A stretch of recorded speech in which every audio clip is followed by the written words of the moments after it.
gentlemen, special guests and special friends, I'd like to welcome y'all today to our new show here, my friends. That's Canon? I forgot the words to it at the end, so I made up the last like two sentences. I didn't even know what song I used to sing as a kid. I don't remember where it's from, but it's like always that Lamb Chops beginning. Play Along. That's It sounds. I don't know what show it's from, but it literally just goes, "Welcome, ladies and gentlemen, special friends and special guests." and you know when you have those random songs just stuck in your head from a kid, but you don't know where it's from. Yeah, earworms. This man. is one of them. This is one of them for me. So I apologize to anyone who had to listen to me sing. I felt inspired. And for those of you who are wondering what you're listening to, this is That's Canon. It is a comic-based talk show that focuses on whether it be one issue or a volume or an entire run. We haven't done one of those yet, but we may attack that at some point, looking at the overall run of a series. And this is part of the Franklin Armstrong Collective and franklinarmstrong.com. So thank you very much for tuning in. My name is Brian Doc Holiday. I'm one of the hosts, along with the gentleman to my left, who is David Colesial. And David, where are you from? I'm from Montreal, Pierre. No, it's not a dating show, David. I weigh this, and my hobbies are this. I like long walks along the beach, only during sunsets. Rainbows are my thing. No, I am a co-writer of Trinity, a Montreal-based comic book. Most of the colorist for it underneath the branch of squaredidea.com, which is a company started by Mike Wilcox and Chris Nicholson to help promote local independent artists. Awesome. And on the screen, our boy, yo, repping from Tobi, T-Dot, aka at that fit dude on Instagram. If you're looking for me, added it back. 6'2", 220, vigilante in training. But so you added it back because you were saying recently, you and I were talking recently, and you said you were going to come. I'm thinking more and more that I'm going to have it reactivated. So I guess I might as well keep spreading the word. Get people in the know. That fit dude, exactly as it sounds. There you go. Yeah, that's what I was saying to him last time when he mentioned it was, how did you get that one? Because that's impressive. I know. It's crazy, actually. I think when did Instagram first come out? Oh man, I don't know. All those years ago. Not 10 years ago. I don't know. I'm bad with technology. No one talked to me about technology. 10, 15 years ago? It's like, I don't think so, dude. What's a snap? No, actually, that one applies. Ain't nobody on Snapchat no more. Oh, boy. But yeah, Tobi, so... it's about 8 years ago, so I got it about a year after. Okay. That's a good time. That's a good time. Yeah. I don't think I've been on Snapchat that long. I think I got on Snapchat in 2013, so 5 years ago. My original one was my show, Fantastic Cypher, PHANTASTIQCYPHA, which I don't use anymore. I think you just wanted to say it because it sounded so dope with all the letters. Yeah. But now you can find... Like, you ever hear that song by Diddy? It's the D, the I, the D. Yeah. That's what he just did. As quickly as I could. So we are going to be discussing a comic book that is dear to all our hearts. Not necessarily this story, but the comic book character is dear to all our hearts. Yes, we are all big fans. I like the fact that you said not exactly this story, and I'm going to say why afterwards. Yeah. So this one that we are doing is the Superior Spider-Man Volume 1, My Own Worst Enemy, issues 1 through 5, written by Dan Slott and penciled by Ryan Stegman. And the story came out a couple years ago, two years ago, something about something like that, something similar to that, yeah. And I mean, we're all pretty big fans of Spider-Man. So 2013. Oh wow, this is 2013. Yeah. So this is when I started Instagram. Whoa, nice correlation without even knowing. Yeah, dude, I didn't realize this was that old. Superior Spider-Man was crazy. 5 years ago. I actually didn't think it was that old. I thought at least 3 because I've had this. Yeah, you have to trade this issue. Yeah, I've had this. I think I've had this for more than a couple of years. So yeah, I mean, if anything, I thought it was about 3 years old. Yeah, I mean I guess I actually didn't look up the date. Yeah, I guess that kind of puts some aspects of it into perspective now that I think about it. But it doesn't take away from what the story is about, which is where we start. Ladies and gentlemen, the elevator pitch. This one is the Marvel pitch. Then, Peter Parker spent a lifetime living up to the responsibilities his powers foisted upon him, but his amazing story finally ended dramatically in the historic Spider-Man 700. Now, the new Amazing Spider-Man has arrived, and he is better in every single way. Smarter, stronger, superior. And I feel... Yeah. So that's the Marvel pitch for the run. And I'm not sure who wants to take their first stab at how they would do their elevator pitch. I'll let one of you guys go first. Yeah, because I'm already worried about what Dave's elevator pitch is going to be. Man, my elevator pitch. Hit us, Tobes. This is actually pretty crazy because I you can't compare it to when Bizarro takes over as Superman because it's not that. Yeah. Okay. Right. You know what? This would be like if Lobo decided to take on a Superman mantle and somehow traded bodies with Superman. and then in that scenario, he's trying to figure out how to adjust without giving away that he's not Superman. Yeah.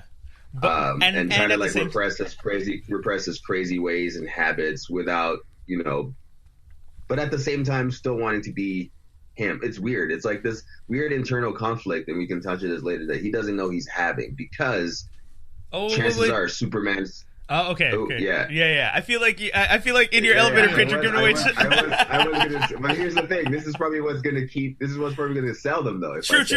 Right? Okay, go ahead. Go for it. That's fair. So he's having this internal conflict with himself, thinking he's the only one inside his own head, not knowing that Superman is still influencing his thoughts as well. Yeah. So like there's these things happening. Anyway, that's my elevator pitch. Okay. I'm going to take a stab. Save the best for last over here with Dave. So the elevator pitch for me is if you were to take if you were to open the insane asylum and let it loose into the world, but everyone acts like the world is still normal.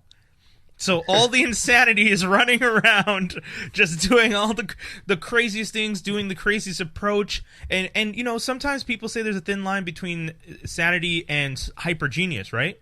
Like, some people refer to the Joker as hyper sane. He's so sane that he's hyper sane, and we just don't understand him on that level. And that's what this comic book feels like. Someone is trying to explain what it would be like if Spider-Man was all of a sudden hyper sane and hyper aware of everything, but at the same time taking away a lot of the things that make Spider-Man Spider-Man, even though you're still at the same time, like Toby was saying, trying to be Spider-Man. And this is probably not a good elevator pitch because it's a comic book and you want kids to read it, and I'm pitching you something really abstract and avant-garde, but I'm telling you, the comic book will sell-ish. I don't know. Maybe it did. It was from 5 years ago. Ish.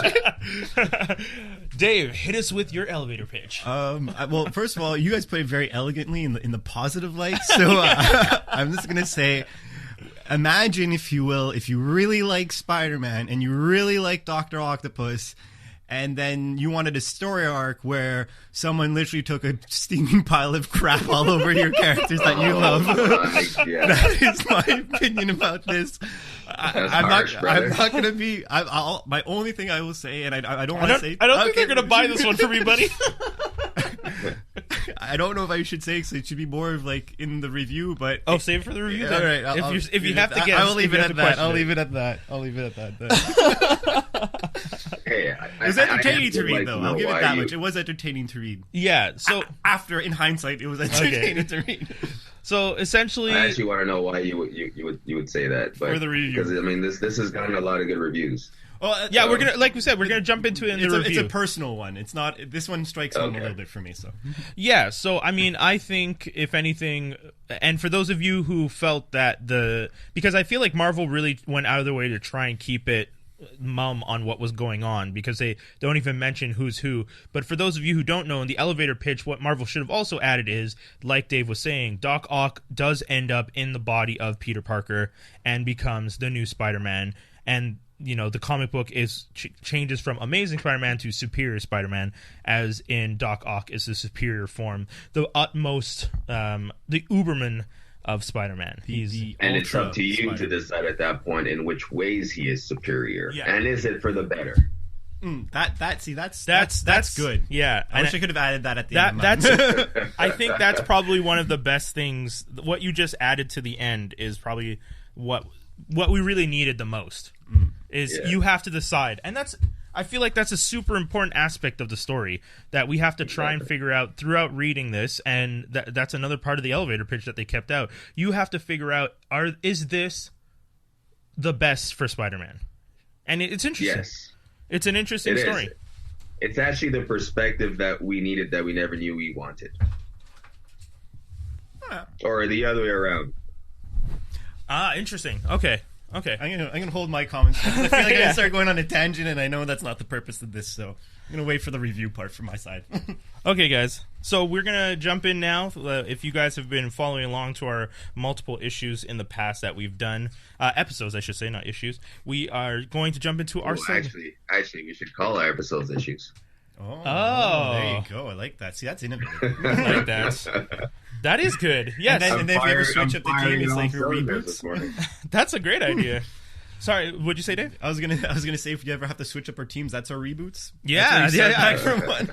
That's interesting. There you go. So in this issue, kudos to Toby. In this issue, for our judgment call, it is going to be myself, Brian Doc Ock, versus Dave. And we're going to be presenting our two characters to the judge this week. Toby, do you have a countdown clock for us? Something? I do. You do? Perfect. Go ahead, Dave. I was just going to jump in just in case if there's any first-time listeners. So the whole judgment call, just to clarify, the rules will be we're each given 3 minutes to basically promote our guy, whichever our guy is, villain, abstract, animal, whatever you want it to be. Then we have about a minute to tear each other down. There's really no constraints against what you're going to say against that. And then the judge of the week will then determine who's the winner. Yep. And Toby being the judge this week, hopefully I'm going to play to your interest in abstract characters. Oh, I don't like that. All right. I feel like there's some innuendo, no. some extra ties here, some previous discussions and mining for who to win. His name is Abstract. Oh wait, of course. That was a nod to Of course. Yeah. In that case, with what he just said, and seeing as I'm the judge, I want to save the potential best for last, and I'm going to say, Dave, right. You are first. Oh, cool. I'll do it. I'll take the Pepsi challenge. Okay, so let us know when to start, Tobe. Yeah. All right. 3 minutes starting now. All right, so I'm actually going to promote the Scarecrow this week, specifically him being the Yellow Lantern. That's specifically what I'm promoting this week. Basically, at the end of the day, I feel like he's starting to become very gimmicky. Anytime you read something, Batman or even DC, and you hear Fear, 90% chance you can guess that it's going to be the Scarecrow. And then 80% chance it's going to actually be the Scarecrow. So I feel like he's starting to become a little stale. And it's a little weak compared to other Batman villains that we have. You see the Joker walk in the room, people are freaking out. The Riddler walks in the room, people are freaking out. Same with Ra's al Ghul. Penguin's the kingpin of the underworld. Croc's been getting all sorts of extra time on Suicide Squad. Harley Quinn is absolutely everywhere. And basically, this guy needs to be taken out of despondency. And I feel that the answer to that would be by putting on a yellow ring on him. The other thing is DC's actually teased us with this before. He's gotten a yellow ring during the Blackest Night series where they needed to recruit Green Lantern issue number 27. Exact. Thank you, Toby. And he got it, and it was so interesting to see because you see a man who is he's saturated with the fear. He doesn't feel fear anymore. He says that he can only feel fear if he's around Batman. And then when he gets the ring, it's like Madonna's song, Like a Virgin. He feels like fear for the very first time, you know what I mean? And he's fucking going crazy. I know you're laughing, but it's fair. That being said, I think it would be really cool. It would make him finally a little bit OP and not this guy who has to just depend on gases. Also, what's also really important is that the Sinestro Corps themselves need characters now because they've actually been depleted in half. They were, long story short, the Green Lantern Corps was taken out of commission for a while, so Yellow Lanterns became the new police corps of the universe. When the Green Lanterns came back, they merged together. Then there was a Green Lantern killed a Yellow Lantern by accident, so the Yellow Lanterns were like, we're out of here, and half the group actually stayed with the Green Lanterns, realizing they didn't want to be fear, they wanted to be a good thing for the universe. So now Sinestro Corps is cut in half. what better person to add being a human Yellow Lantern? The other reason why that's important is that every other important core has had human lanterns, because we are in the DCU, we're more in tune to our emotions. So like there's like 6 Green Lanterns. Carol, I forget her last name at the moment. Danvers, thank you. She was the first Starfire. You're talking about Sorry, Carol Ferris, not Danvers. That's the other one. Ferris. She was the first Starfire. You had Guy Garner, who was not only a Red Lantern but was a leader of the Red Lanterns at one point, and there was another human Red Lantern. The only other person to have a orange ring was Lex Luthor, out of all people. So it's just showing that it'd be a really solid, smart mix to do. I think would bring them up on top and make it so that other people in the DCU other than Batman would actually be intimidated by this guy being in the room. Perfect. All right. And that's about it. We're good. That was 3 minutes? That was 3 minutes and 10 seconds. I felt like you needed to finish. Thank you. I appreciate it. I'll get my extra 10. You get an extra 10 seconds. Here's hoping I don't need it. So, ladies and gentlemen, I don't like to use my full time. Yeah, it's true.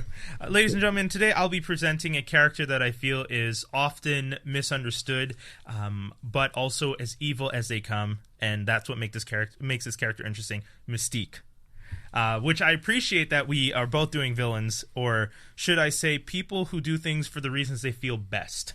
In my case, Mystique is understood to be a villain because she is constantly making decisions for some of the worst reasons, and I agree with that. She is a villain. She's taken advantage of people. She's gone after people. She's used her fellow mutants to create drugs so that she could give people powers and so on and so forth.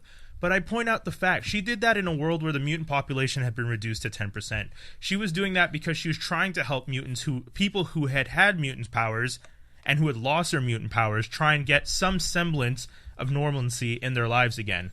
The perfect example is the Blob. She helped the Blob get some of his powers back, because what happened with someone like the Blob when they lost their powers, he actually was just a large fat guy. His mutant power was linked to his large size, but without it he was just overweight and unhealthy, and she was trying to save his life. Yes, she was using someone to do it, but she was trying to be helpful. And one of the things about Mystique is a lot of people don't give her credit for the things that she's done. She hasn't been the best mother figure, to say the least, but she did help bring in some of the best characters, and through being her children, those characters have gone on to be stronger for what they are. I know it sucks. It's an unfortunate fact of the world sometimes, but sometimes you need someone who's that cold to create something that powerful. You don't get diamonds without pressure. And what I'm saying right here is Mystique is a type of character that will apply that pressure and turn people into far better characters. And one of the other things that I think is super important is she is constantly represented as someone that no one should care about. They toss her aside. The only time they ever care about her is when they're hunting her. No one ever thinks to turn to Mystique as to be part of the team. Actually, that's not true. They have used her on some occasions, and that, if anything, is another point I wanted to make. What, in the movies? No, in the comic book, there have been times. No, I know. I just feel like they overdo that in the movies. I mean, we're not talking about the movie version, by the way. Please ignore that character because that is the worst representation. I don't feel that representation should be considered when considering the comic book version, who is actually trying to do things the right way by being a villain who has a heart of gold. And that's my statement. All right, 2 minutes and 10 seconds. There you go. I like to use my time, gentlemen. I like to hear my own voice. That's what I'm going to say. Okay, right, so my minute? Man, those were very good, very, very good. I guess you guys were defense attorneys in this situation. There's no prosecutors. You're both on the defense. All right. Okay, so man. Going back to Scarecrow, I actually really like the idea. We get our minute? Get our minute to take. Oh, I am sorry. My bad. To cut each other at the knees. Yeah, there you go. All right, whatever. Who's first? Well, I'll go first since. By all means. Do it. Tear down Raven, you monster. Sorry, what? You monster. Okay, just tell me when I'm good to go. 1 minute starting now. Okay, so in short, since this is about putting people in the spotlight, she's been in the spotlight all the time. She's you can't ignore the movies. If you compare the movies, she's been in so many movies in comparison to Scarecrow. She's been in all sorts of video games. At the same time, she's always been at the core of something. You see Apocalypse, you have her there. You see X-Men, you have her there. You hear Rogue, you have her there. You hear Nightcrawler, you have her there. This is about giving people spotlight to try and shine them. I think she's been shown a lot. I think, yes, I agree that there's maybe some things that have been misused, but I think the mystique about Mystique is that you can't oversaturate her, because that she has to be her name. That's just it. That's all. I agree with a lot of points that you said, but at the same time, this is about giving people more spotlight. If anything, there's a sun over Mystique compared to Scarecrow, and that's all I'm going to say. That's fair. All right. Okay. Let me know when I'm gonna reserve my judgment. All right, Doc, go. So one of the things that you made a very good valid point regarding spotlight, that you know some characters might have poor representations in some ways and don't get the spotlight the right way. And Scarecrow is one of those characters who was done well and got his moment in the spotlight, and no one cared. Scarecrow is a character whose fear. And when you mentioned earlier that when people think of fear, they think of Scarecrow, people think of fear when they think of Scarecrow only in Batman's circle. When I hear fear and I think DC, I think Sinestro, because he's literally supposed to be an embodiment of fear through his ring and his power. One of the other arguments you made when you were discussing the character, your defense of him came across more as a defense for why yellow rings are interesting. And I would be more than happy to see more yellow ring being discussed and how their universe came to be built, but not necessarily Scarecrow, because at the end of the day, he doesn't even understand fear, he doesn't feel fear, and I find his whole idea of a spotlight where we're looking at fear to be boring because Sinestro's already done it. All right, minutes up. I'm just gonna say it's a perfect matchup. That's all. You just said the reason why it's a perfect matchup. That's He took extra time again. I'd just like to point out this is more like this is just more like battling each other. It's really hard to keep these time constraints. All right, okay, judging call. Oh my gosh. Okay. There's actually quite a bit to unpack here, so I'll try to do it as quickly as I can. Awesome. Going back to Scarecrow, Jonathan Crane. Yes. The doctor. The guy who started as an intern in the psychiatry hospital? Yep, at Arkham. They all come from Arkham. Every person with good intentions. Yeah, seriously, huh? So, this is a character I absolutely hate. It's just, it never made sense to me. Like, his ability, his psychosis just never made sense to me. His reason for doing what he does doesn't really make sense to me. If you're just doing it to induce fear in people, at least be a killer. Right? Like, yeah. I want you to be like a serial killer, and this is how you lure your victims. Except this is just someone who, this is like a fetish. You know, he has a fetish, but that's just my negative side. Positives, though. I love your idea about making him a Yellow Lantern and using that as sort of like a launching platform for this for this properly understood character. I want you to make him more complicated and more misunderstood of a character. I want you to make him better than Moon Knight in terms of like what's going on inside of his head. So and Doc did say, though, he got his shine. He got his moment in the movie, and actually got a really, really huge appearance in and this a Batman comeback movie. And yeah, no one cared. Now on Mystique. Mystique is someone, as Dave mentioned, who's gotten a lot of look in the spotlight, a lot of time to shine. We've gotten 2 different versions in movies. Rebecca Romijn, still my favorite. Those movies are so bad, though. It's not fair. The movies are bad. The Mystique wasn't. The first Mystique. Okay. Yes. I see what you're saying. Yes. Okay. Yeah. Rebecca Romijn. Yeah, that's fair. Gorgeous. Representation, can't talk. Yeah, the Jennifer Lawrence version, just too much emotion, in my opinion. Too much of a goody and too much of a goody two shoes. They just gave me too much of a good person. I want to feel like Mystique is the female equivalent, and I hate to say this. Sorry, I should take that back. Not the female equivalent, but to me, she's equivalent to Punisher in terms of how she should be. That's interesting. Okay, that's the Mystique I want to see. I like. I don't want her to be a good guy or a bad guy. I want her to just be. Yeah. Right? Yeah. So right now they made her too much of a follow. She follows Eric too much. She has some sort of attachment to and by Eric I mean Magneto, and she has too much of an attachment to the Professor. Yeah. Also, in terms of their past, and they have a kid together. So stuff like that. I do want to see more of an aggressive Mystique, which is what makes me curious in terms of So I don't. This is a tough one. You guys did a really good job of presenting both your characters on this one. Yes.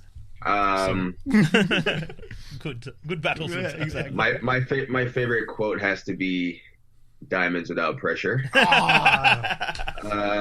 So based on that, I will just give it to Mystique on this one. Yeah. So Doc, you are the winner of this one. But I will say, very, very, very, very close runner-up. Yeah, no, I would still buy that story for the Scarecrow. Yeah, right, I just would like to be in the writing room helping them write that. Yeah, if I'm a hair behind, I don't mind. Yeah, that's fair. That's fair. It's not like a bomb. It's the competitive side again. It's the only reason why I don't like doing these judging calls. I feel like it brings out a bad side of me. But I mean, I mean, I had to argue against Scarecrow, but I personally wouldn't mind seeing Scarecrow with a yellow ring because I think it would be interesting. I think it was something, honestly, like, I don't want to go on a tangent because it's not the point, but like it's something that makes so much sense and they've teased it so many times. And one thing I will agree on your side, although they've done a lot good in comic books and in video games, even like the Deadpool video game, which wasn't necessarily the biggest seller or anything, she was in it and they did a great representation. I completely agree with Toby's thought of like, we need to really see her, and I like the comparison, like her Punisher version. Yeah. Like she's someone who's always on the fence, and that's one thing they've never done in the movies. And the one thing that was a little upsetting with the most recent movie, she should have been on Apocalypse's side. That's the only thing I don't like about the Apocalypse movie. Yeah, is that her place is wrong. Well, no. Okay, this show's not. If you want, we'll make another show about bad comic book movies, and we could go to town. First episode, second episode, Iron Man 3. We'll have more than 3 hours. We won't start. But like the thing about that, to me, the most is like, out of all the things that are wrong, the beacon was that why is she not with Apocalypse? Yeah. Yeah, no, that's fair. So, guys, friends, that's Judgment Call. There you go. Thank you guys for checking out that segment. We're going on to the next one. This one's called The Review. We're going to review the full overarching story and look into the characters behind one of the most interesting stories, Superior Spider-Man Volume 1, My Own Worst Enemy by Dan Slott and Ryan Stegman from 2013, which we just found out. So, starting it off, I mean... I don't know. So here's the thing about this overarching story. Yeah. I actually, being one of the biggest Spider-Man fans you'll ever know, didn't care for the story at all. Nothing that happened in this, in terms of like who he was fighting, mattered to me. In terms of the plot, let's put it that way. In terms of a movie, in terms of the plot of the story, this first volume, issue 1 to 4, right? Or 5, sorry. Yeah, it's because 4 or 5? Yeah, it's a little weird. My Own Worst Enemy is 1 to 5, but the first arc is 1 to 3, and then there's a 4 and 5. That's like it's like a mini. It's a mini arc. Okay. So they put them together to make the first arc, but technically it's 1 to 3, and then 4 and 5 are the Yeah, so nothing that happened really at the end of the day, like I'm saying, like mattered to me. The only thing about this story that makes it very intriguing to me and interesting of a read to me is the interactions between him and the other characters. Yes. And which ones sort of have an idea that something's off, which ones are completely clueless. And so I guess if you want to talk overarching story, we can maybe dive more into those relationships than just the actual, because it's just like him fighting the new Sinister Six at the beginning. Yeah. There's a new Sinister Six, and he goes after them. He being Doc Ock as Peter Parker, aka Spider-Man.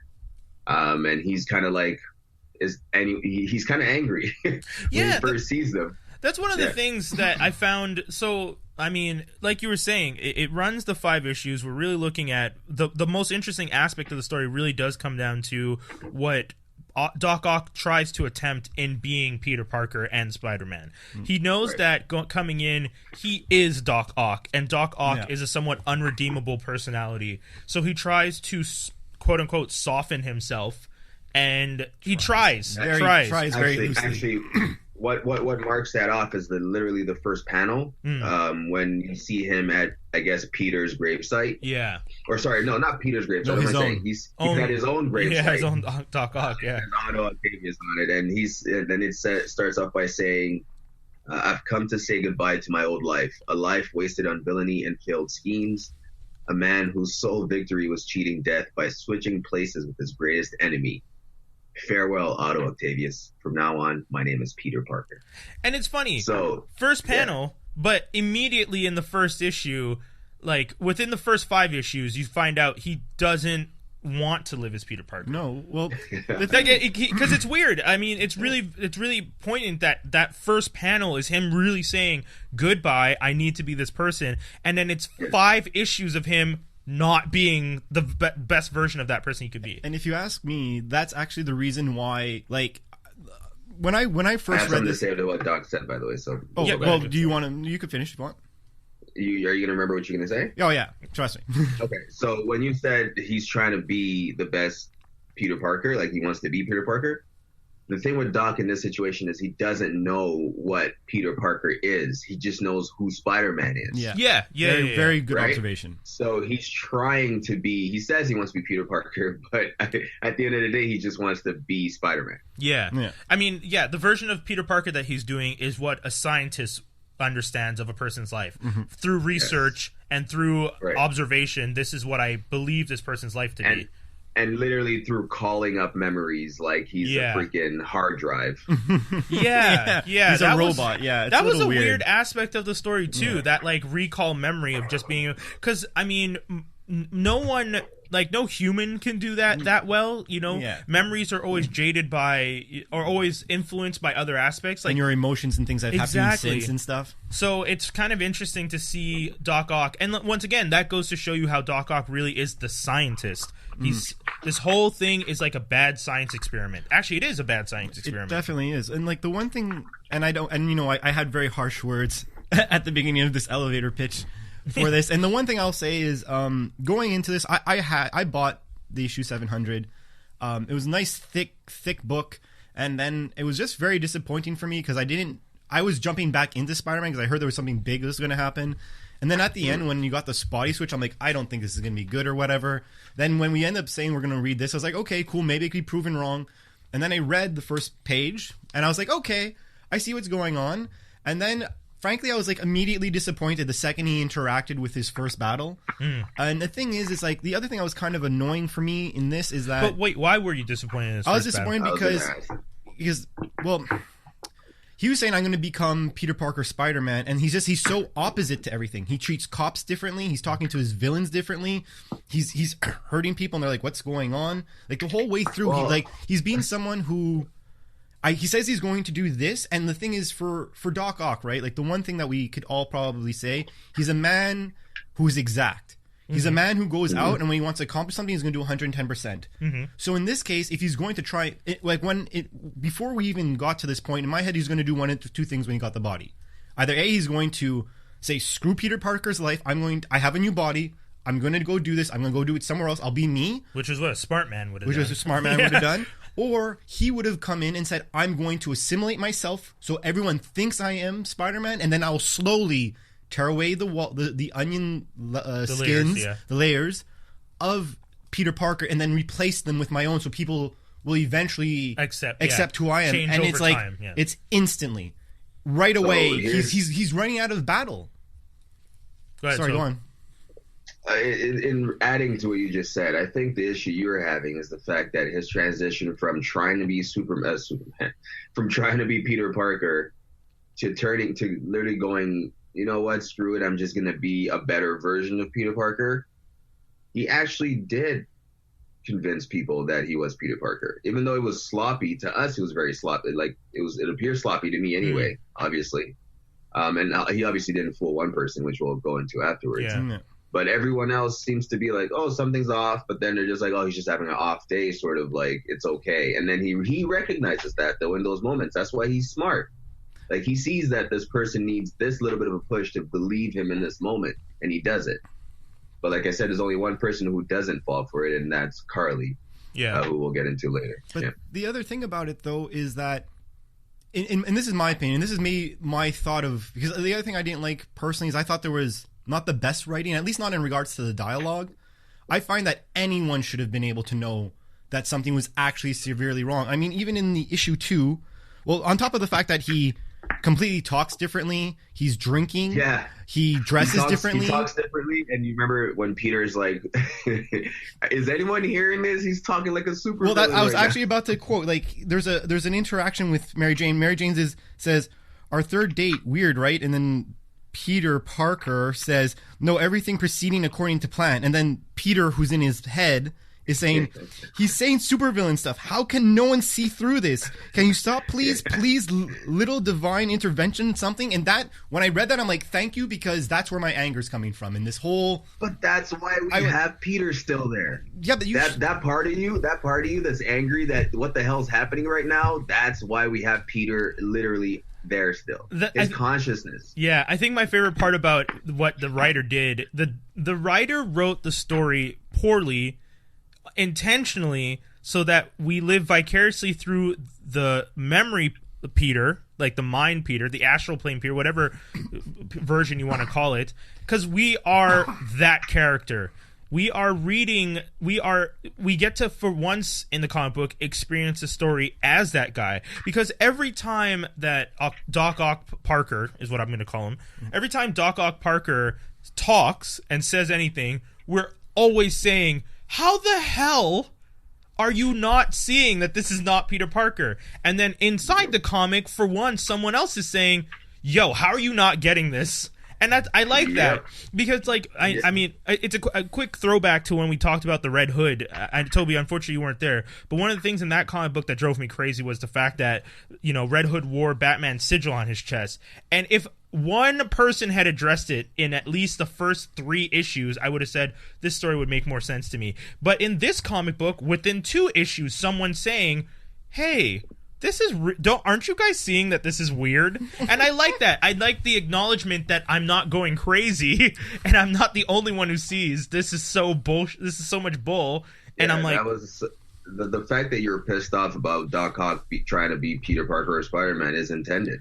Yeah, like the writer wants you to feel that, and then he inserted Peter to be you. Peter is you, and that you're the conscience of the story. So you you're still get a Peter Parker Spider-Man OG comic book inside this one. But I think by doing that, frankly, it tells you what's going to happen. You know that Peter. You know by seeing that astral plane Peter. Yeah. You know that he's going to take his body back at some point. Well, I could have told you. What's so wrong with that? Guys, when he died... You're just going to kill him. Like, I don't want Doc Octopus to die, is my thing. You don't know how it's going to play out. Yeah, exactly. I knew when... Like, I didn't read issue 700, but I knew the story of it. And I knew the moment they said that Peter Parker and Doc Ock switch bodies, I was just like, cool. I wonder when they switch back. Because it's comic books. I know that we're supposed to suspend belief for a little bit, but come on. Every time a character dies, we're just like, well, they're going to bring them back eventually. But it's like a flip-flop. It's like having a parachute or a safety net underneath a potentially, in my opinion, a horrible idea. Yeah, sure, but I mean, the whole basis of our comic book fandom is on the idea that these characters will never actually die.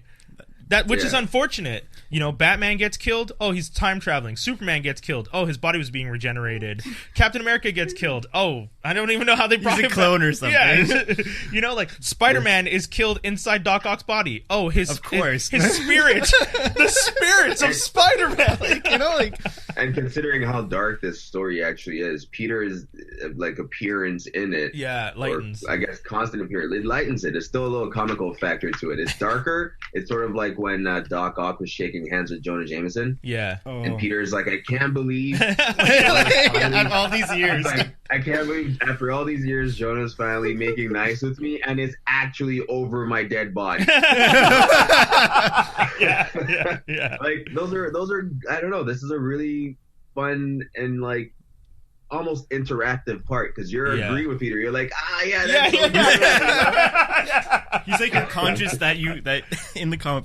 But I guess and then Peter watching him and Mary Jane going on because they broke up right before, and Doc is like, you know, I want a Mary Jane in my life. He was checking out her cleavage during the So and then Peter is there watching them going on dates and like laughing at Doc because Doc is failing. Yeah. And then on the 4th or 5th date, I can't remember which one right now, where Doc is like, he realizes, is like, oh, wait a minute. A woman like Mary Jane, she likes fear. She likes danger. She likes the aspect of adrenaline. She only started really noticing and liking Peter when he became Spider-Man. Yeah. So how about I just give her Spider-Man? And he came to her dressed as Spider-Man, took her swinging through the cities, and guess what? That's when he won her over. That's when he won her over, and Peter realized, oh, crap. Yeah. This is way more serious than I thought it was, and I need to find a way to get out of it. And what's interesting about this is the whole time we've been seeing Peter as himself. And on that last screen where he realizes, holy crap, I might be losing my identity to Doc. Yeah. We see Peter as Spider-Man. Yep. Which is a very interesting visual, meaning that he feels himself that he's losing that Peter identity, and he's just going to be Spider-Man. Another thing that kind of threw me off, I think, about it, and I'm sorry, I know I'm being like the definite, like if we had like, you know, there's the devil on your shoulder and there's the angel on the other side. I know I'm being like definitely the devil in all this, but the thing I guess that also was a bit of turmoil for me is I feel like this was, on top of the fact, I mean, Dr. Octopus was one of my first favorite Spider-Man villains. He was the first person I saw in the 1967 one. TV show. He was the first villain in the 1990s one that came. You had his conversion, and then it was him first. Yeah. And with all this being said, and I don't like to say people have shticks or gimmicks or whatever, but this feels like a story arc for like the Chameleon, for Mysterio. That's where I feel like there's a big displacement here. Wait, in what way? Why do you? Well, I mean, first of all, the Chameleon. I think it's pretty obvious. That's his thing. Yeah, he can swap faces. He swaps it all the time. How much? But because Mysterio has done it as well. Mysterio. That's the whole reason why Old Man Logan happened. That Mysterio made everyone else look like something else, and then Wolverine butchered them all. But in your scenario, where is the conscience that steadies the hand? Because that's the thing. But this whole story is about. This whole story is a Peter Parker story guised as Superior Spider-Man. Like that's why I said it doesn't matter who he was fighting, because that's not what matters here. What matters is the Peter part of the story. No, I get that, but I'm just saying, like, and again, I don't want to be one of those guys who says, "Oh, well, you have this, and it has to be." Like, I don't want to say, like, example for Scarecrow, what we were saying, like, if you see Fear, you see that. I'm not saying necessarily it had to be Chameleon or it had to be Mysterio. I'm just saying, like, the flow with everything that happened, and again, like, if in my opinion, if Dr. Octopus did this, he would have. For lack of a better term, fucked off.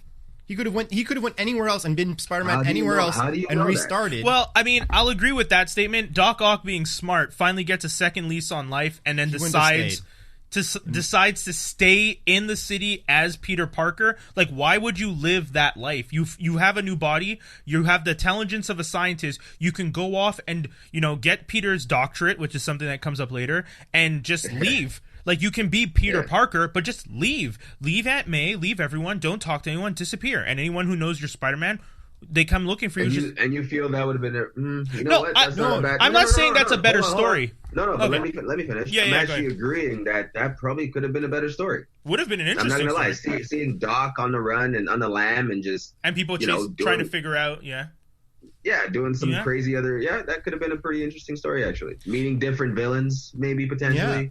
It could have expanded Spider-Man, if that makes any sense. Yeah. And like, again, this story arc, I bet it intrigues some people. It had a 33 or 36 issue run for a reason, right? If it was bad, it would have stopped at 12. They wouldn't have gone over a year. They almost went 3 years. It's not a bad story by all means. I'm just saying, like, as my personal, because I think everyone who's as comic book fans, if you like Marvel, I think you're naturally gravitated towards Spider-Man. Just like I think a lot of people when they start in DC, it's Batman or Superman that you kind of started in. They're always kind of the people you get exposed to first. Yeah. That being said, as the child in me, I'm like, this is weird. It feels backwards. Was there anything good you liked about this that you want to discuss, Dave? One thing I will say is I actually, and it was interesting how he was able to do certain things that I'm like, I can't believe Peter didn't do this first. There are those, like, for example, all the little spider bots, so he could have more of a personal life.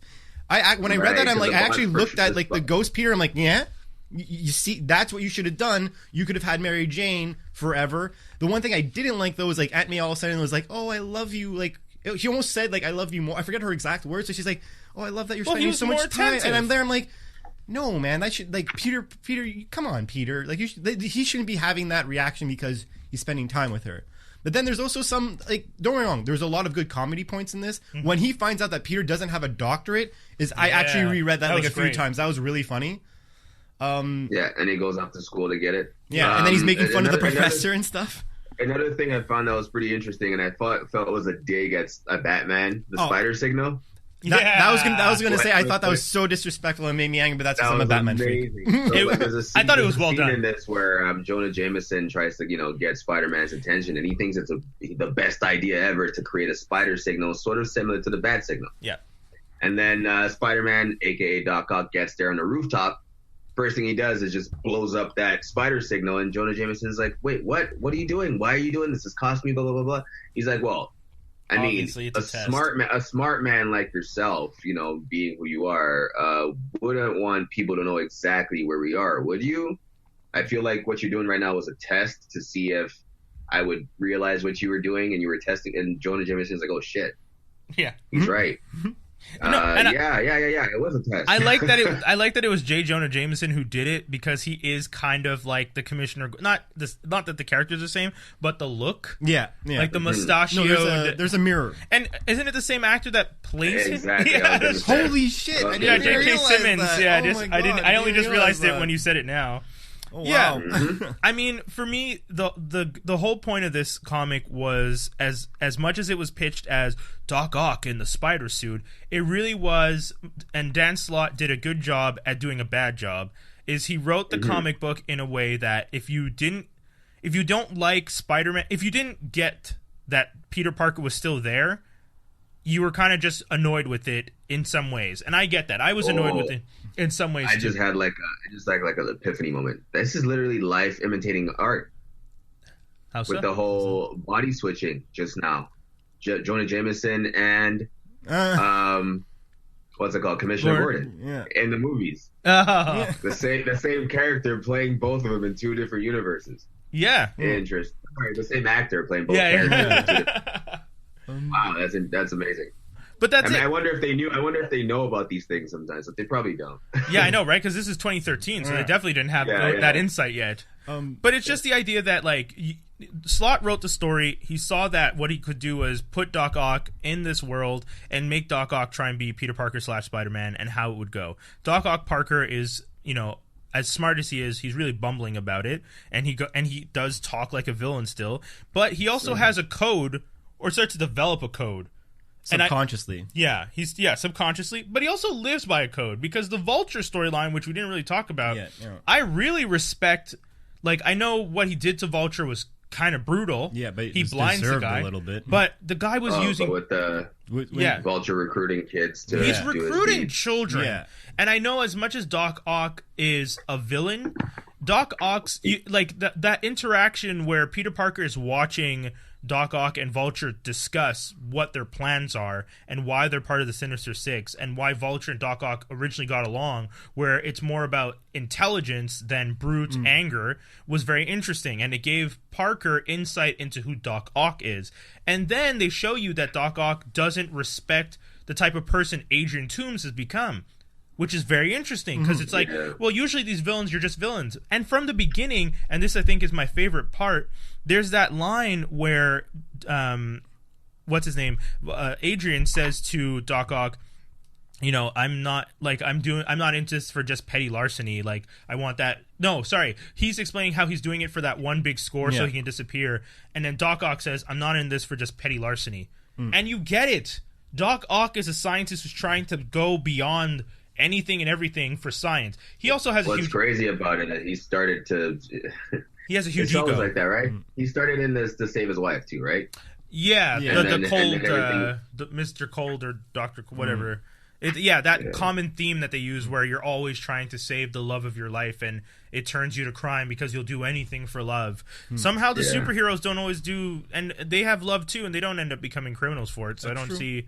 But one thing I would also say, that if I were to say something else I liked, and I think it's something that I actually thought was lacking with Spider-Man as a character, as Superior Spider-Man, Doc Ock was able to instill that fear into villains. Because I felt like, you know, when we always read comic books, you know, you always know the bad guy's gonna break free of whatever prison they're in because you have to have another story arc with this person.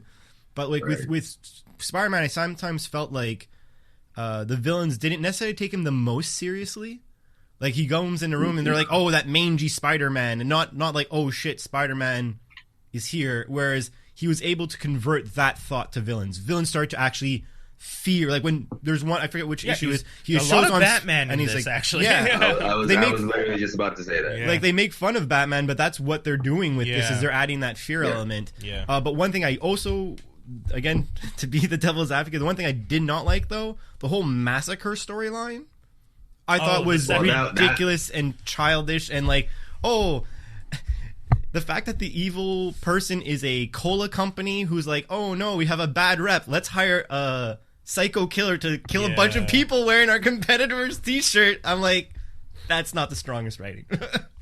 I mean, yeah. So the ending could have been a little better. Once again, that's why I say but it really is. I did like that.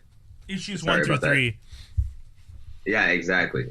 So I feel like these they felt like fillers. You can actually tell, like you said, it was just like it was like they cut to a commercial. Yeah. That's a very good point. That's the 2-issue commercial. That's great. Yeah. Exactly. Tour. So not the strongest ending. What did you guys think? And I'm gonna go back to a couple points that I just want to discuss later, but this is pretty important, and I don't want us to forget it. Actually, I don't think we would, but I want to discuss more on how you feel about Doc Ock shooting the guy at the end. I think that was something that's something that made me want to read the next issue because I'm curious what that was the one hook of everything. Yeah. I was like, this is now making it so that if people don't know that something's wrong, this has to be the last straw. Yeah. Because like he's talked down to Spider-Man cops. used the gun. He's saying like all sorts of weird things. Like I had written them down. Even like there's just so many things that he says. Essentially, just you can tell he's not who he says he is. Yeah, and then when that happens, you're like, okay, this has to clue in. This has to clue in. People have to know that something's wrong. To be honest, the only thing that really disappointed me in regards to like who didn't know, I found it really annoying that Mary Jane didn't figure it out almost off the get-go. I'm not shocked. I think one of the things she's dumb. No, it's not that. It's that Mary Jane's just tired of Peter Parker's life. That's true. She did notice in the story she's not really that interested in the Peter Parker. She was interested once again in the Spider-Man. Even Doc Ock figured it out. So, you know, that's why he dumped her almost immediately after getting back with her. Yeah, because he's like, oh crap, just this is gonna be too much. Yeah, I don't want to have to do this responsibility of always being there for you and being this exciting part of your life because you have this obsession with like. It's not as much fame because she never goes around telling people, but she likes just knowing that, like, I know who Spider-Man. It's like a thrill. It's like a thrill for her. It gets her going. That's adrenaline junkie. That's what we said before, and that's why so for me, when she doesn't realize it, it's just like it makes you think: did she ever really notice Peter? It was a big question. I mean, it's and what's crazy about that is, guess who does? Is Carly, the friend. Yeah. Who actually, when Mary Jane was recounting what happened to her, she's like, Yeah, exactly. She's like, that's not Peter. Yeah, that's weird. You, his girlfriend, it's the true. girl who's been with him forever did not realize that's anyway. So, yeah, they did. I think they wrote Carly well. That's another thing. I agree with that. Yeah, and the thing with Carly is she was there at the end when Doc switched bodies with Peter. Yeah. Although she didn't know that was Peter, and I think she was the one pointing the gun at Peter as Doc, right? Yeah. And that's the thing. It was like trying to explain to her, like, the whole time she's like fighting with herself, being like, could this really be? Because she has that memory of him saying, I'm Peter, and it's just like, why the hell would Doc Ock say that to me? I have to cope with what is that moment in my head? But she's the one, she shot him, right? Yeah. But it was just enough doubt. So, it was just enough doubt to make it happen. So I think that, if anything, I think that was well done. Yeah, that was. So, I mean, that's our review. I think it was pretty fair to say, it's we all tackled with what we felt throughout this. If anything, Dan Slott did a good job of making us think about this a lot. Yeah, he definitely did a good job of getting a rise out of people, I think. Yeah. And I apologize to any people who really like the story. No, dude, the whole point is you're allowed to have your opinion in that. No, of course. I just like, Yeah. And I actually started this off by saying that the story arc wasn't important. Yeah. And I completely agree with that as well. And I'll tell you guys, because I've read all 33. Toby, I think you've read it all as well? Yeah. Yeah, and did you read Into the Spider-Verse and the Spider-Verse story arc? Yeah. Not yet. Oh, you didn't read that. Okay, so I read all of that. There's a lot of stuff here that's set up. A lot of setup. Which is very interesting down the road, but there's a huge aspect of it that I get why people would be like, well, come on, like, there's what am I supposed to do with this? There's not enough going on. So I'm going to ask you a question when we're off. This is kind of like a TV show, for example, where like they've been on for a couple of seasons, and then they always have that third season where they're just trying to stall for time to come up with a better story in the fourth season. Yeah, this is the third season. It's great. It's a great third season of a show, but it's along the same lines of we're just trying to kill time right now. Yeah. I want to ask a spoiler thing from you, but I think I'm going to ask it off camera. But yeah, so we're going to continue moving forward, guys. This is our review segment. Hopefully you guys got a lot out of that, and you will consider picking this up or, not picking up, whichever you're up to. But, look up your local comic book shop, and we'll come back with our final thoughts right after our next segment, Best, Favorite, Worst. So this week on Best, Favorite, Worst, we're going to be discussing Spider-Man villains to tie in with this story. And for those of you who are interested, hopefully you can follow along and get in on the discussion. You can always put little notes and message us underneath the post, which is you can leave comments on the site where it's posted, or tweet at us. Once again, you can tweet at this at A Strong Franklin. That is the Twitter and Instagram for the Franklin Armstrong Collective, which compiled of That's Canon and Geektastic Sci-Fi. So yeah, best, fave, worst, guys. We're doing Spider-Man villains. Thoughts? Who wants to go first? Me? Do I get to go first? Yeah, go ahead. All right. So the best villain. Actually, I want to go my favorite first. Yeah. Let's all do our favorites first. Actually. Yeah. So my favorite Spider-Man villain is actually Venom.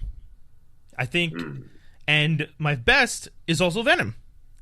I think, so for me, one of the reasons that Venom, and I mean OG Venom, I mean the symbiote Venom that comes in and tries to shit up, just really going after life, and then comes vengeful as all fuck and looks for every single way to try and destroy Spider-Man, and is constantly taking over bodies, that kind of symbiote that just won't leave you alone. It's obsessed. It's like a madman. Obsessed. It's obsessed with him on layers that's where he understands powers on Earth from, because of his first interaction being with Spider-Man. That's where he's first connected with someone and felt rejected. I mean, a lot of people seeing it as Venom just being a villain, but it really comes down to the symbiote felt rejected and is angry about it and is vengeful about it, and Venom embodies that so well. Does a really good job. Venom actually took over so the person or the character who had that feeling or evoked that feeling to me with Spider-Man, but was Green Goblin. Yeah, okay. And with that same obsession and that same want and need to go after Spider-Man. Yeah, I could see that. I see it. I mean, Green Goblin is definitely one of the better characters out of the villains, but he's not my favorite or best. I won't say he's the worst. But he's not my favorite. He's very much up there. But for me, Venom really, when I think back to all the villains, if I was to put an order somewhere at the top, it's Venom, Green Goblin, and Kingpin are three that I really, really like for Spider-Man, because it's different incarnations of the city. And different levels of villains, because Kingpin really is a street crime boss. So Spider-Man is trying to fight a street crime, and then Goblin is corporate, but also egomaniac. So he's on that level, and then Venom is the extraterrestrial. He's something that even if Parker had prepared his entire life on Earth, he'd never be prepared for a symbiote, because he just never encountered one before. So I like those layers that those three bring to Spider-Man's interaction. But for me, Venom really was the best one, because it made him try and figure out, and also the symbiote knew things about him, which made it all the more challenging, because it's like a ex-partner who just knows everything about you and now hates you and is constantly coming after you. And I found that always so interesting about the character. And then for the worst, Hydro Man. I can't fucking stand Hydro Man. I think in the comic book, in the cartoon, every version of the character sucks. I don't understand why they made this character. It's like, why did you guys decide to make this water-based loser one of Spider-Man's rogues? Like, it's so that you could have Sandman. Oh, God. This elemental bullshit. Like, oh my God. Man, because also, like, water can do so many things, and Hydro Man just doesn't. He's not smart enough to use his own fucking power. Like, it's one of the things I hate the most. Like, if you're going to introduce a villain, make sure the villain knows how to use their power. The later version of Hydro Man gets a lot better, don't get me wrong. He fights even Black Panther and does some cool stuff. But the early version of the dude is just stupid. You are an idiot, sir. You are a waste. I hope you get evaporated. Thank you. That's my that was strong. And ran. Yeah, you know. Period. Like, exclamation point. Exclamation point. Sorry, guys, exclamation point. Sorry. Plus sign. If we're going with, I'm going to go with the worst Spider-Man villain. You're gonna go first. I don't know if you guys have actually heard of him before, but he was in. Which one was it? Not a movie. No, it's not a movie. I'm trying to remember which issue this was. Anyway, The Spot. Oh yeah, the guy who can make spots and then like put his hand through things and go on the other side. That was the TV show, I think. Is that a Warner Brothers villain? Like, what?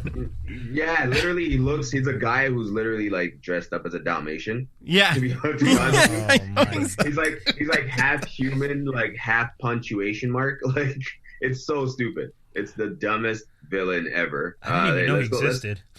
Yeah, Wikipedia describes him. Let me just tell you right now. I completely forgot about that guy. Hilarious.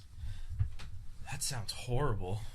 So bad. The Spot. He literally like he has spots on his body and takes them off and puts them on.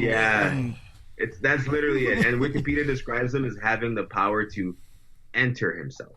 Oh, that sounds too perverse. Good God, man. You could pretty much do that. So imagine just having just take holes off your body and throw them. You know, like, yeah, it's weird. It technically creates like black holes that teleport. It's just the weirdest. He's just not wormholes. But like, how far can he travel? Like, when he goes through one of these spots, can he go to the other side of town? Like, how does he create the other side? That's actually never. I don't think it's explained. It's never explained, and I think it's only been used in battle. So he just can get from move around quickly in battle, like appear in different holes while he's there. Yeah. So it has to be, I think, within the certain constraints. I think it's like a Nightcrawler thing. He has to see where he's going. Okay. Yeah, exactly. That sounds. Or what's her name thing? Blink. Not what's Blink? There you go. Good God. Right. Okay. What about you? What's your worst? Oh, wait, but you did. Dave? Oh, you just want to do worst first? You just want to do first? You don't want to go through all yours. Okay, well, I mean, worst. Well, I mean, it's hard because you guys have said so much. When I judge worst though in this, I'm thinking, ability compared to what Spider-Man can do. So like initially, I was thinking I was going to say Kraven because he's just a hunter, but at least there's like interest in there. The one thing I don't like, and I think is kind of pointless, and I actually mentioned him a little earlier, I really don't like the Chameleon. Because I find the Chameleon a little useless. He's an assassin, nothing special there. He could put different faces on, but Spider-Man has his spider sense. He could sense him in a room, so he's kind of pointless. He's kind of pointless. Which is why I was a little offended by you saying that you would prefer to see a character like the Chameleon as Peter Parker. But it makes sense because Spider-Man's not around to sense that he's there. Well, that's I guess. My question. So in your scenario, Spider-Man still. Like, Chameleon is in Spider-Man's body? Like let's say the exact same thing happened. The body swap. Yeah. Then Spider-Man dies. Technically, no one would be able to tell that Chameleon was Chameleon. Because you wouldn't, unless you had someone else. Chameleon would be dead. But Chameleon would be dead. No, but he'd be in Spider-Man's brain, right? So but Chameleon's power doesn't come from... The thing that makes Chameleon isn't his mind as much as... that facelessness, right? Like, he can be... But the thing is, he's been training his whole life to be other people. Now he can be someone else for the rest of his life. I see what you're saying. You're saying just he could blend in and just become Peter. Exactly. Okay. That's why I was saying that it would make a lot of sense. That's a good point. Okay. And then, because then someone could argue, like, oh, well, if someone had telekinesis, they'd figure that out. But that would be the same thing if it was Dr. Octopus. It would be such a terrible story because he wouldn't be as smart. Like, they needed someone who was smart because Peter is smart and Peter can create gadgets. They need someone who can actually constantly keep growing or exponentially grow as a character. But with Chameleon as Spider-Man, you're just going to see Spider-Man at his most fucking basic. But if anything, that furthers my point that he's a piece of crap. Okay. He is calling him the worst villain. Calling him the worst villain, right? Like, let's be honest. Thank you, Toby. Well done. I like how you laid. Right. That was a layup to a dunk, right there. Right. You know, we broke the net. We broke like the glass shattered all over the floor. They're still sweeping it up. It goes back to why I was offended about it. And then, well, I mean, I was gonna jump into it. I think my favorite. I'm going to agree with Brian is the Venom story arc because and the original one, the original Brock and all that, and the original him getting it and whatnot. Only because, in my opinion, I love it the most because, you know, it's a mirror image. Technically, he's one of the only people that he can't sense him there. Because the first experience of Venom is actually just seeing Venom's hand. He pushes Spider-Man in front of a moving train or a metro. And he's like, what the hell happened? That's technically the first appearance. So I definitely think that's in my opinion, my favorite, because it gave me one of my favorite story arcs. And Venom has also grown so much more, and we got all the symbiote stuff because of it. And then I'll also say my second favorite is definitely Dr. Octopus. He always has a special place in my heart because he's the first Spider-Man villain I ever really got to know. In regards to what the best one is, it's hard to say that because, again, who can argue that Venom is not necessarily one? But in the end, that's why it was hard for me. I would say it has to be in Green Goblin because without Green Goblin, I don't think it would have been. I don't think who we know Peter Parker and Spider-Man to be would have really been today. Like, he's the one who told you that he was internal conflict. It's his best friend's dad. He's the one who brought you all the layers of Spider-Man before anyone else did. His first girlfriend. Exactly. And like, some people feel that the Uncle Ben dying is what made Peter Parker decide to put on the suit, but Gwen Stacy dying is what made him a hero. Exactly. And then without Green Goblin, you wouldn't do that. And then again, it reverberates, right? Like, if you didn't have Green Goblin, you wouldn't have had him go against Harry at the end, because he eventually takes on the mantle. And I think it's also something, again, like in my head, it'd be Green Goblin, Venom, and then after that, again, I have to put up my hat to him, it would be Dr. Octopus as the most important, influential people for Spider-Man. You have one who brings him up to speed, you have his equal, and you have the guy who's always been like, I just don't like you because I feel like you're smarter than me, and we have this internal strife, and you had this story arc that we got. I will agree. I'll agree that I mentioned it before when Doc was speaking that Green Goblin is, in my opinion, the best for exactly all the same reasons you just said. As far as and I'm not going to touch more on it because it's already been said, but my favorite villain is the one I want to talk about the most, and I don't know why I don't get this version of him in Spider-Man stories. But when he is in the Punisher stories, he is brutal. He is psychopathic. He is insane. You can tell that he's been through shit. You can tell that he's... I'm so intrigued. Kingpin. Of course. Yeah, Kingpin. Dude, have you ever read the standalone Kingpin series that was recently done? Yes. And also the Kingpin in the Punisher Max stories. He's a fight. He's rated R. Whereas in the Spider-Man stories, I'm always getting a PG-13. Mob boss, crime boss. Why are those two Kingpins different? You know, that's my biggest gripe in this situation because the Kingpin, and as we've seen I love the Daredevil, the first season for this because they actually use the version of the Kingpin that I've always read and I love. I agree with that. Just that brutality and that it's just that uneasy feeling you get when you're standing next to him or even looking him in the eyes. You don't want to look him in the eyes. Yeah, because that's who King. He's like that's who Kingpin is. He's bear. He's a bear. Yeah. He stands there and he is a composed wild animal. You can't read his face because you can't read his mind. Yeah, because that standalone, that 4-issue that they did was magnificent. I've talked about it. It's the killing joke. For yes. We should. I'm down to put this. as a we should do that soon. At one point. We should review that one because it really is one of the best told stories for a villain that gives you all the nuance of the background and it's just so well done. It's so well done. Yeah. Anyways, we won't go into it right now because we have this tangents this to finish. But that's it. Yeah. Any final thoughts on the comic we just read, guys? Dumpster trash? No.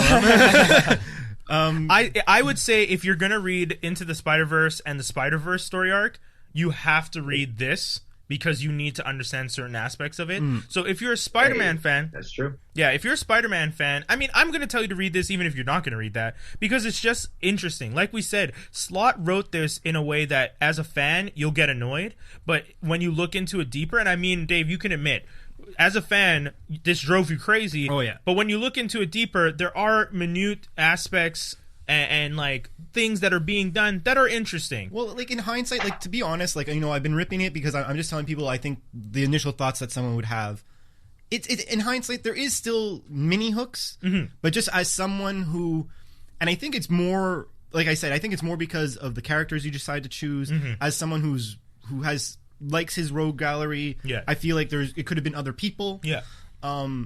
In hindsight, and I don't want to take away from yours, I'm gonna just wrap up my opinion real quick. Oh, go ahead. 5.5 on 10. It does technically get a pass. It does not get a strong pass for me because as my personal, it hits on a lot of negatives. Yeah, I'm giving it a 7 on 10. I think that, like I said, for me, one of the things I liked about it is that when Slott wrote it, and I like you, I initially read it and thought this is so stupid.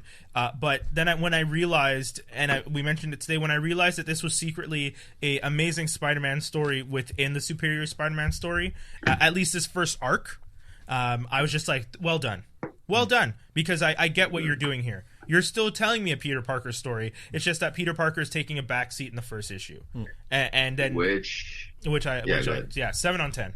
Tobes? I'm going to split mine up into two sections here. Okay, fair enough. Issue 1 to 3, 8 on 10. Yeah, that's fair. Issue 4 and 5, I'm going to say 5.5 on 10. Yeah, it would have maybe gotten a 6.5 if I hadn't seen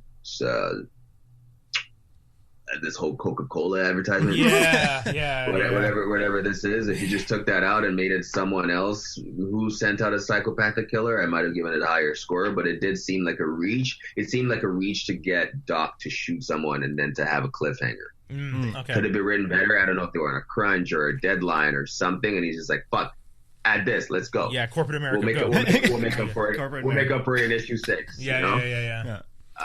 So yeah, with that said, overall, it's probably closer to a 6.75. You're scraping for the extra points. You lose that too. 0.25. It's a great story, and I think everyone, as a Spider-Man fan, should read it anyway. Yeah. But yeah, that's it. And I'll also put, I completely agree with what Toby said. I think if the last two issues were different, I would have given it a higher score, like closer to that's fair. A 6.5 or a 7. Yeah, same. I mean, the 7 for me is because, like I said, but that has more to do with 1 through 3. No. Yeah. So those are our thoughts, guys. That's the end of the show, guys. That's. All right. Well, we thank you very much for tuning in, Dave. Give them the rundown of where they can find everything and anything squared-idea.com. Thank you very much for that. That was a nice send off. Well, you can find everything on our website, which is www.squaredidea.com. You could see our future projects that we're expecting. You could get to know us that way. You could definitely see some extra art. Then you could go to Patreon, research Squared Idea, The Fathom, Squared Idea Trinity, and I believe you'll find it right away. We also have a Facebook hashtag. Again, yeah, IT, Facebook. So facebook.com/ Squared Idea. Again, sorry for that mess up. I'm not IT versed well. And honestly, if you ever have questions or you're curious about, if you're an artist, whether you're an artist being a writer or whether you're an artist drawing or just trying to get your foot through the door in some way to try and get your thoughts or ideas out there, you're more than welcome to contact us. We're on the starting the rise on that. We're starting to get our feet a little bit wet, and we'll try and pair you up with San Francisco incubator. Exactly. They'll get your ideas running. Dope. Thank you, Dope. And yeah, we have artists that we have artists that want writers, and we have writers that want artists. So please reach out. Toby, abstract. Yeah, and you started this out by saying -squaredidea.com. It's squared-idea. Yeah. Just that I let people know. And for me, it's just at that fit dude. Not sure what I'll be posting on my Instagram yet, since I've been on the hiatus for over a year, almost 2 years now. But you can find me on there and on my SoundCloud at 186. There you go. That's it. And then thank you guys for tuning in. This has been another another issue of That's Canon. We'll be back sometime soon, so make sure to subscribe. The podcast will be available on almost all platforms, but also, most importantly, just go to the website, franklandarmstrong.com, and under podcasts, you have the option to listen to That's Canon and Geektastic Sci-Fi. Both of them are there and available. If you want to hit us up on Instagram or Twitter, you can do so. That's at @AStrongFranklin. We just ask that you hashtag That's Canon so that we see that message is directly for that show. And if you guys have any other information or questions, you can always just hit us up on the website. We have the Contact Us section that is there. On Facebook, it is facebook.com/Franklin Armstrong DOTCOM, and I'm Brian Doc Holiday. You can follow me on Instagram at Brian HOLIDAE. That's the show, guys. Thank you so much for tuning in. We'll be back soon.